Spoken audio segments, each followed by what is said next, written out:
Манай улсын автотээврийн салбар саяхны хүртэл 100% гадаад улсын хараат байсан. Энэ бүх цаг хугацаанд дотоодын нэгж автотээвэр байхгүй импортын тээврээр иргэд олон нийт үйлчлүүлж байсан юм а. Харин 2006 онд Монгол инженерүүд хамтран анхны троллейбусыг эх орондоо угсарч нийтийн тээврийн үйлчлэгээнд шинэлэг хуцыг нээж чадсан юм а. Харин Эколобус компани 2014 оноос өөрийн эх орондоо нийтийн тээврийн автобусыг угсарч үйлчлэгээнд амжилттай нэвтрүүлсэнийг үзэгч та бүхэн санаж байгаа хаа. Эколобус компани 2014 оноос үйл ажиллагаагаа явуулж эхэлсэн юм. Эколобус компани хамт олон автомашины салбар руу орох болсон шалтгаан нь эртний төвхтэй юм а. Хамгийн анхны троллейбусыг 2006 онд цахилгаан тээвэр компанид үйлдвэрлэж байсан байна. Анх автомашиныг засварлаж байсан бол аажмаар үйл ажиллагаагаа сайжруулж үйлдвэрлэлийн хэмжээнд хүрч чаджээ. Аливаа үйл ажиллагааг амжилттай сайн явуулахад сайн баг хамт олон чухал байдаг. Эколобус компани хамт олон чадварлаг инженерүүдээр багаа бүрдүүлж чадсан тэдний амжилтын нууц юм а.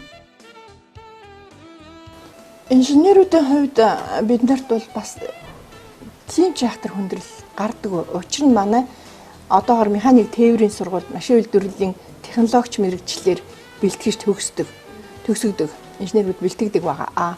Үйлдвэрийн хувьд бол 3 дугаар курсээс нь одоо хэн ямар инженер болох вэ гэдэг нь ерөнхийдөө нэг тодроод ирдэг үеэс нь сонгоод инженерүүдэд сонгоод 3 дугаар курсээс нь авч ажилуулад үйлдвэрийн талаар ойлголт өгөөд мөн одоо яг үйлдвэрлэл дээр ажиллахын тулд тэр инженерт ямар мэдлэг чадвар шаардлагатайг бас тэр хүн бидний дунд орохоор мэдэрдэг. Бид нар бас дадлагжуулдаг, дэмждэг. Ингээд инженерүүдээ бол мөн ажилчдаа ч гэсэн ер нь тэгж бас божуулж авдаг, сонгож авдаг. Эколобус компани үйлдвэрлэж байгаа эко автобус нь Евро 4 буюу дизель хөдөлгүүрийн утааны хортой, азотын эсхийг ердийн азот ба услаг болгох цонгомл үйлчилгээтэй, хөөд тортог гарахгүй компьютерийн удирдлагатай Евро 4 стандартын дизель хөдөлгүүр вакуум цогтой зэрэг олон даваа талтай юм. Мөн үйлчлүүлэгчдийн 5 дуухыг дээд зэрэгээр хангасан дулаан орчин, намхан шалгах 2 гишүүртэй шаттай юм а. Энэ нь иргэд олон нийт ахмад буудлуудад бууж суухад амар хэлбэр юм а. Евро 4 стандарт гэхээр өнөөдөр Европын холбооны стандарт гэдэг нэртэй боловч энэ бол дэлхийн нийтийн стандарт. Энэгээр хөдөлгүүрийн хийцийг нэгдүгээр тодорхойлно, хоёрдугаар хамгийн гол нь хорт хаягдлын хэмжээг хязгаарлаж өгсөн байдгийг. Тэгээ Евро 4 гэхээр энэ маань хөдөлгүүрийн интеркулертэй турботой болоод ирэхээр Евро 2 дээр нь common rail direct injection систем буюу нөгөө электрон удирдлагатай систем орж ирээд нөгөө өндөр даралтын насос байхгүй болоод ирэхээр Евро 3 одоо манай ихэнх джипний хөдөлгүүр гэж ойлгож байна. Гэхдээ энэ үед дизель хөдөлгүүр бол шатлан сайжраад, чадлан сайжраад хар утаа аях нь болдог ч гэсэн нөгөө хортой азотын эслэл тэр хэвээрээ ялгарч идэг. Нүдэн тарагдахгүй ч гэсэн үнрээр нь бол энийг таньж болно. Евро 4 болохын тулд энэ азотын эслэл саармжуулдаг. Тэгэхээр одоо азотын эслэл бага ялгаруулдаг, хөөд ортой баг гаргадаг юм эко хөдөлгүүр гэж ойлгож байна. Эколобус компани үйлдвэрлэж байгаа эко автобусны эко гэж нэрлэсний учир нь байгаль орчин болон иргэд зорчигчдын эрүүл мэндэд сөрөг нөлөөгүй юм байна. Тодорхойлбол G800 маркийн 6 ширхэг автобус, нэг Daewoo VC106 автобусны утааг ялгаруулдаг энэ автобусыг эко гэж нэрлэхэд хүргэжээ. Эко бус автобусны үйлдвэр жилд 120 автобус үйлдвэрлэх хүчин чадалтайгаар үйл ажиллагаагаа явуулж байна. За сайн байна уу? Үндэсний үйлдвэрлэгч Эколобус компани автобусаар үйлчлүүлэгчийн хувьд хэр санагдаж байна? Өөр нь дэжгүй штэ. Дулаахан тэгээд цонх мохон цамдахгүй. Өвлийн хүйтэн импортын автобуснууд цонхон цантаад үзэгдэх орчин хязгаарлагдмал болдог бол нийтийн тээврийн үйлчлэгэнд явж байгаа эко автобуснуудаас ийм зүйлийг олж харахгүй юм а. Хин намтай учраас явдал зөөлөн шал намхан учраас тогтворжилт сайтай юм. Мөн технологийн хувьд хурд хязгаарлагч цахилгаан тормоз гэх мэт аюулгүй байдлыг сайжруулж өгчээ. За одоо нийтийн тээврийн үндэсэндээ одоо 60 гаруй жилийн түүхтэй байгуулах шүү дээ. Энэ 60 гаруй жилийн түүхэн хугацаанд бол ер нь эх орны үйлдвэрийн автобус гэж явж байгаагүй. Дандаа л гадны Оросын, Солонгосын, Японы гэдэг ингээд явж ирсэн автобус байна. Энэ жилээс эх орны үйлдвэрийн 20 автобус, Экобус гэдэг нэг автобус байгаа. Одоо нийслэлд мэдэх байх, Madya Mongol гэдэг юм бичсэн. Тэр логотой явж байгаа шүү. За импортоор хэм одоо энэ нийтийн тээврийн салбарт явж байгаа энэ Улаанбаатар хотын нийтийн тээврийн үйлчлэгэнд явж байгаа автобусууд нь маань бол Евро 1-2 стандартын ийм автобусууд гэдэг. Манай бол Экобус гэдэг нэрнээс ч мэт Евро 4 хөдөлгүүртэй орчин үеийн автобус байна. Давуу талууд гэх юм бол мэдээж хэрэг намхан шалтай хөгжлийн мэсэтэй иргэд бол ахын настай иргэд бууз суугаад тэлбэр байлгүй үүднэ. Тэгээд портоо тэнхэлтэй хийн номтой мөн цахилгаан тоормцтой мөн заалны халаагуур нэмэлтээр тоногдсон вакуум цонхтой гэх жишээ нь одоо маш олон давуу технологи шингээсэн орчин үеийн сүйдийн тийм автобус байгаа л да. Ер нь бол нийтийн тээврийн салбар 900 гаруй автобус явдаг л да. Үүнээс бол судалгаа гарч юм одоо 2016-17 онд 400-аас 450 автобус одоо насжилтаар хасагдана гэсэн юм судалгаа гарсан байдаг.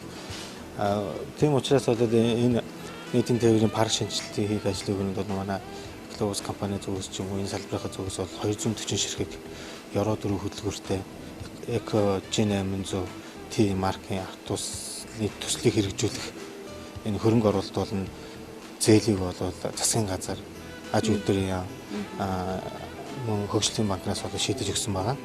Мөн бол хотын засаг даргын зүгээс ч гэсэн бол дэмждэг.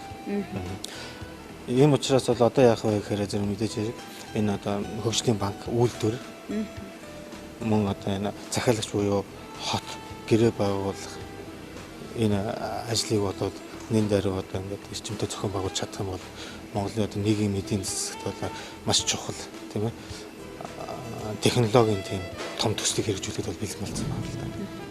Иргэд олон нийтийн зүгээс импортын автобуснаас татгалзаж эх орны үйлдвэрлэлийн автобусыг олон тоогоор явуулж өгөхийг хэлж байлаа. Энэ нь цаашлаад эх орны үйлдвэрлэл хөгжих, ажлын байр нэмэгдэх, мөнгөн урсгалаа дотоодоо барих гэдэг олон давуу талтай юм а. Энэ автобусууд ер нь сайхан дулаахан шүү дээ. Ер нь бууж муухт ч гэсэн. Дамаа одоо ингээд сургууль цэцэрлэг өгч тааж тий.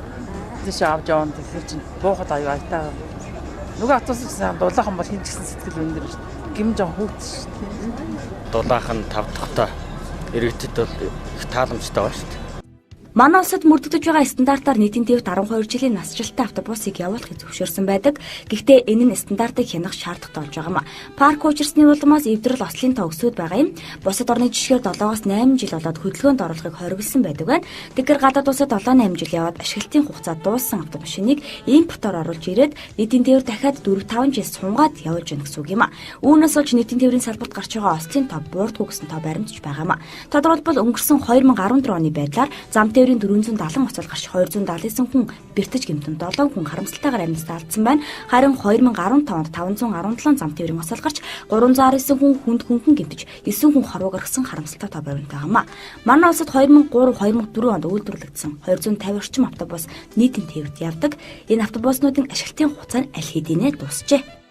Эдлэгээ даана гэдэг маань бол ер нь бол эдлэгээ гэдэг чинь нэг удааны хэрэглээ биш, урт хугацаанд хэрэглэгддэг юм хогтхон. Тийм болохоор энийг бол бид бол сайн байлгахыг хичээсэн. Гэхдээ яг энэ дээр бол цаг хугацаа харуулна. Globus компани хувьд гэхэд 20 автобус үйлдвэрлэхдээ үндэсний 78 жижиг дунд болон өрхийн үйлдвэрлэгчээс худалдан авалт хийсэн байна. Мөн 946 сая төгрөгийн татварыг улсдаа тушаажээ. Мөн тогтмол 40 хүнийг ажлын байртаа болгосон, мөн оюутнуудад үйлдвэрийн дадлагыг хийлгэж мэргэшүүлж байна гэд өөрсдөө үйлдвэрлэхийн олон ашиг тусыг хэлж болохоор байна. Экобус юм уу троллейбусны угсралтын үйлдвэр эднэр бол угсралтын толгой үйлдвэрүүд гэж ойлгож байна.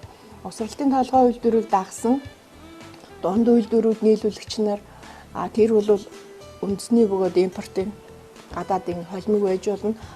Дотоодод хийдэг тэр агрегат юмны бол бас одоо жижиг дагсан үйлдвэрүүд хэрэглэгч нар нийлүүлэгчдэр байх жишээ нь тогтмол нэгдвчүүд хүнийг ажилтаа байлгалаа. Тэрний цаанагаа тэдэн хүн байгаа билээ. Дээр нь маш олон оюутнууд давтан сурж байгаа инженерүүд манай үйлдвэрээр дээр ирж дадлаг хийж байна. Гэх мэтээр ингээ ер нь бол өөртөө үйлдвэрлэхийн ашиг тусыг бас нийгэмдээ ойлгуулах, яг өөрснийхөө одоо байгаль цаг өөрийнхөө Монгол хүнийхээ Улаанбаатар хотынхоо гэдэг юм уу онцлог тохирсон бүтээгдэхүүн хийж үйлдвэрлэх, тэрнийг ашиглах ийм боломж одоо бүрдэж байгаа юм да. Нийтийн тээврт явж байгаа 900 гаруй автобуснаас 2016-17 онд 400 гаруй автобус насжилтаар хасагдах судалгаа гарсан. Тийм учраас нийтийн тээврийн шинжилтийн асуудал хөндөгдсөөр байна. Энэ цаг үед импортын автобусыг зогсоож үндэсний үйлдвэрлэлээ хамтдаа дэмжицгээе. Globus компани зүгээс 240 ширхэг евро 4 хөдөлгөөртэй автобусыг үйлдвэрлэх төслийг засгийн газар аж үйлдвэрийн яам зэрэг газруудаас шийдэж өгчээ. Харин энэ шийдвэр хизээ биелээ олж эх орны үйлдвэрлэлийн 240 автобус их хотын хөдөлгөөнд оролцохыг хүлээж суухад үлдсэн байна. Үзэгч та бүхэнд өнөөдөр хүрч байгаа баялаг бүтээгчдийг дэмжин төслийн маань нэвтрүүлэг Globus компани эко автобусны үйлдвэрлэлээс өргөжлөн хүрлээ. Нэвтрүүлгийн турш хамтдаа аж үндэсний үйлдвэрлэлд дэмжсэн үзэгч та бүхэнд баярлалаа. Дараагийн дугаараар иргэн уулзлаа. Түр баяртай.